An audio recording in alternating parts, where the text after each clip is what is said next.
So the first thing I think when I get out here is, wow, I should have put some sunscreen on today, but I didn't. You know, some of those things you just like don't really think about until you get older, I guess. And I guess I'm just like not old enough yet to really care that much. It's kind of bad. So I guess I wanted to say a little bit about myself for those who don't know me. I'm a preacher's daughter. I don't know why that's the first thing I say about myself, but that's been in my head a lot lately. When I was young, I was born in Kentucky, lived there till I was 10. I moved to Florida, so this is beautiful Florida. And then whenever I was 18, I joined the Navy for 4 years. Actually signed for 5, but some things happened and I was able to get out at 4 years, and I now attend school with my major being psychology, my minor being ministry. My original major was nursing, and wow, no way Jose kind of chose it as a default and fast money. And with psychology, I feel like I can help somebody's whole being versus just helping their physical being, and that's why I chose that field. And so I still have to go to grad school and all that good stuff. And for now, I've been feeling a little bit not helpful, not in the ministry capacities that I'd like to be in, not volunteering where I'd like to be, been a little bit involved in a church in West Palm where I go to school, but it has not been exactly where I thought I would be. You know, like I'm not in the commitments that I should be in. And so I've always wanted to make videos and encourage other people with my story or make people laugh, because sometimes people tell me I'm funny, but this isn't a really funny video, so I don't know why I mentioned that. Anyways, that's why I'm making my first video, just to do a little intro. When I was in the military, I lived in California for a little bit, and I was on the USS Carl Vinson.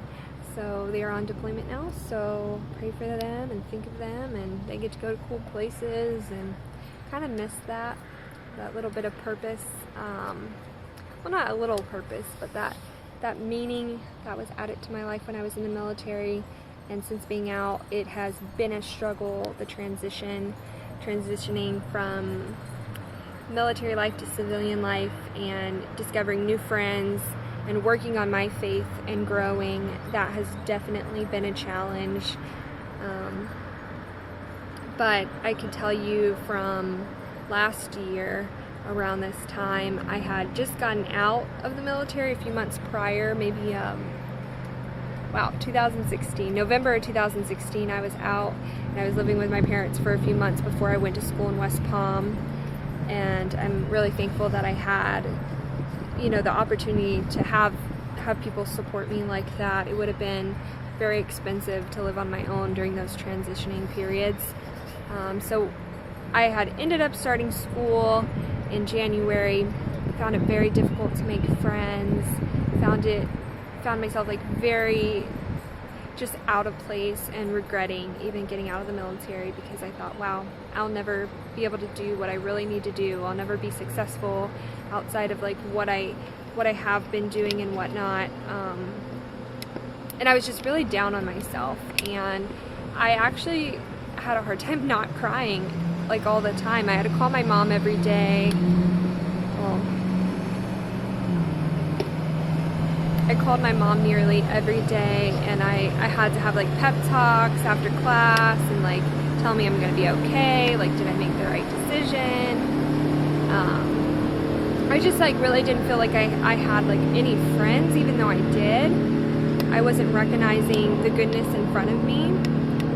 I was just so discouraged, and I couldn't walk from point A to point B without almost crying or having my head down, and just feeling like nobody really like cared about me, and nobody is ever going to care about me in the way that, you know, I want to be cared about. And people don't know where I've been, don't know what I've been doing, and I've worked so hard for all these 4 years to gather some respect, and it just seemed like I was just starting completely over, like going to kindergarten, not knowing anything. It was like learning a new language almost, transitioning from the military to civilian life. And I've talked to a few people who have felt that way as well, how hard it was, and I really just like had to humble myself.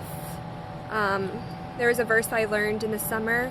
It was like, therefore humble yourself so that at the right time God may uplift you with his mighty hand. And I definitely am not saying it right. I don't remember where it was at in the Bible, but that verse really got to me, and I started to begin to humble myself a bit, be able to make friends with people I really should have been able to make friends with the first semester, because there was a lot of lovely people I met. I just felt so uncomfortable like in myself, uncomfortable with my body. You name it, I was uncomfortable. Like I would be in the car, like parked, you know, like more uncomfortable than I am making this video right now, which is funny because I think it's just so weird to sit and talk to the camera, but you know somebody's gonna maybe watch this and it might help somebody. But anyways, I would pull up to a red light, and I was so uncomfortable that like I thought people were looking at me. Just started having anxiety. I never had anxiety really before. Just a lot of crazy things were going on in my head, and I had a relationship this summer, and it was a failed relationship, and all sorts of crazy things happened, and I was praying for the right people to be in my life, and finally I got to the second semester, which was last year at school, and I stopped doing nursing, which is what I originally came to the school for, and I switched to psychology, and that was a blessing, because it's something I really always wanted to do, was encourage people or help people in some capacity. It's just like getting to that point, starting, and this is the starting point of maybe a little video that might help somebody know that like you're not alone. You know, you're not alone in like how you feel, or you know, loneliness has been an issue for me, and I went snorkeling by myself, which I shared this, you know, wrote a little thing on it on my Instagram.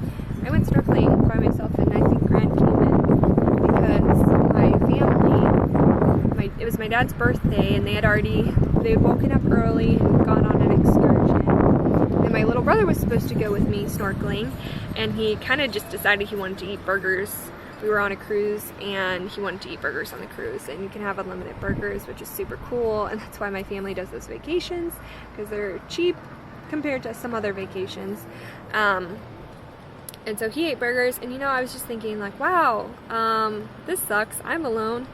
And so I go off to this country by myself, and I'm talking to different people who are trying to get me to take a tour, and I'm just sad. I'm like, who's gonna do this with me? I don't have nobody, like this sucks.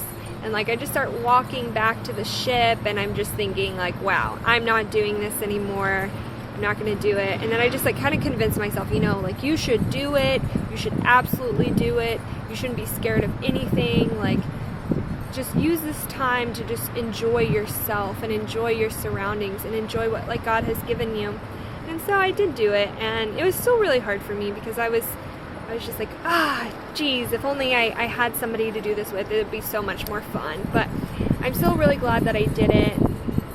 Funny thing with that story is coming back, I met a lady. Well, this part's not funny. I met a woman, and she was a beautiful woman, and she had traveled the world.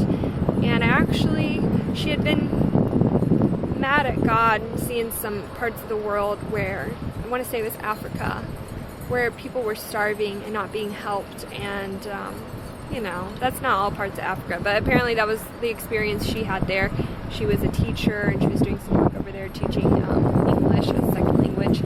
And so, anyways, she just got mad at the people who were also helping over there, and they weren't utilizing the God-given gifts that they had, and she just like questioned God from then on out. And so I ended up talking to her. She ended up being like divorced, which is crazy because I also was divorced at 20 years old, and so I can definitely understand, relate to the crazy feelings of how bad that hurts to go through something that you thought was going to last forever. And so talked to her, prayed with her, super cool time. Give God the glory for being able to meet her, because I never would have met her. Super crazy. And in walking back to the ship, and because she says, oh, well, you should probably go, your ship's probably going to leave soon. I'm like, yeah, I should probably go. It leaves in like an hour and a half, like no big deal. So I start walking back to the ship, and then I hear a horn, like the ship's horn, like the ship's about to leave. And I was in the Navy, so I know a little bit about horns, or, you know, like that little, I don't know much about horns. But anyways, there was like that little blast, and you're like, oh shoot. And I'm walking, you know, I started to jog. I'm like, oh, let me just jog a little bit. I'll get there. You know, no worries. This is probably like a different ship. And so I'm jogging through, and they're like, the Mercy, I forget which ship, the Grace, whatever ship name it was Carnival ship. Oh, it was the Glory. One of the guys was like, the Glory leaves in 5 minutes. And I'm like, no, there's like no way I'm gonna make this ship. So I start sprinting through the city, sprint all the way. I used to be in track, but it was never really good. Anyways, I sprinted to the ship, and I made it, because actually the ship that I was on was not leaving in 5 minutes. And I just listened to this random person telling me like, hey, this is what's going on, and it really wasn't what's going on. So, you know, that one, you know, sometimes one person can be wrong, you know, sometimes those people with opinions can be wrong. But anyways, that was the funny story I had to tell. Didn't really have to tell it, but I hope it amused you. I did make it to the ship, and that was a cool experience in itself, just being able to, I snorkeled with the fishies, and I saw all sorts of stuff and touched the fishies, and super interesting, and it's a beautiful day. I guess there's like not a ton of stuff I want to say. I didn't plan this out. Some people, I guess, plan these videos, which is probably what you should do. Anyways, I hope that you have a blessed day, and I hope that somehow God can utilize my words, my disabilities for His abilities, and make something great out of the stories and the experiences that I've had. And I'm thankful that I'm able to share them.